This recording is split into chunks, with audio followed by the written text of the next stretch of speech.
All right, for this video, what I want to talk about is the topic of genre.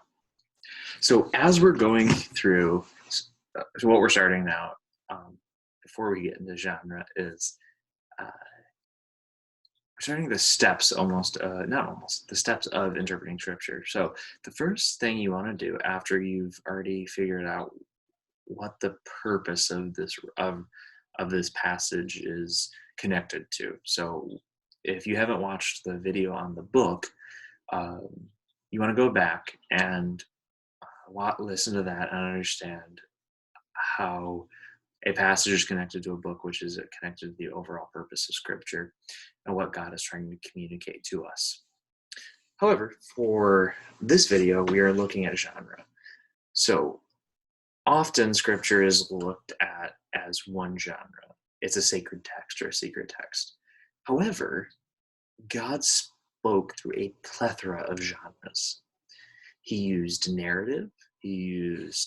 Um, he used a letter. He used what we call prophecy. He used poetry. There's a number of ways that God has used to communicate his plan and purposes to us. So when you think about genres, you read them differently.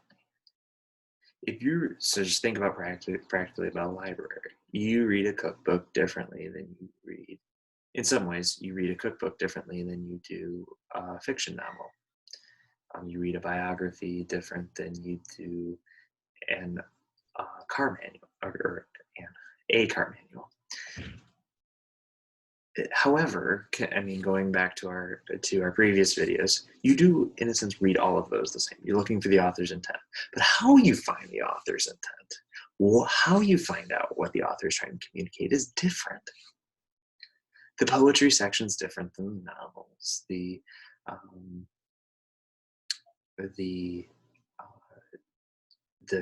kids' books are different than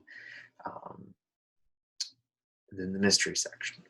That's just plain and simple. When you think of genres, there are differences in how you approach them.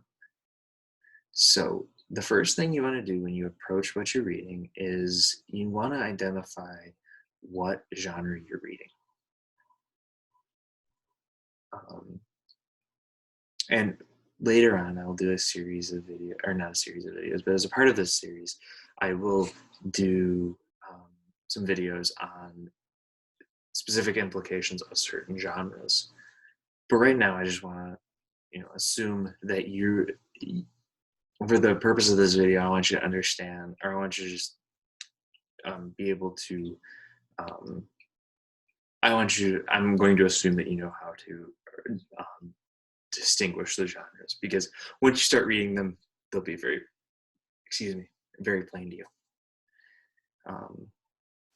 Most books have, so when we think about discovering the genre, most books have only one genre. However, some books do have more than one genre. Think of the Gospels. The Gospels are a great example of this, especially Matthew, Mark, and Luke. John, not so much. Matthew, Mark, and Luke Matthew and Luke specifically contain a number of parables by Jesus. So that's almost a separate genre from the historical narrative that we find in the Gospels. So just that starting off, while some books most books only have a single genre, there are a number of them that have multiple genres. So you need to be aware of that, especially, like I said, with Matthew and Luke. Some of the prophets have apocalyptic literature in them. So all that being said, when you approach a passage of scripture, you want to know what the genre of that passage is. And you need to keep that in mind as you read it.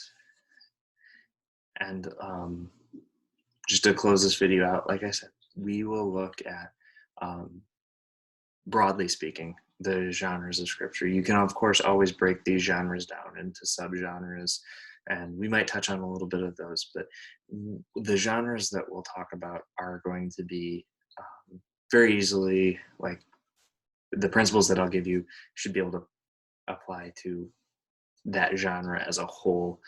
While there might be some details as you study different resources, they will give you the tools that you need for the specific genre that you'd be in. So, that being said, remember Scripture has a number of genres in it, and you need to understand what genre it is that you're reading at the time. Thank you.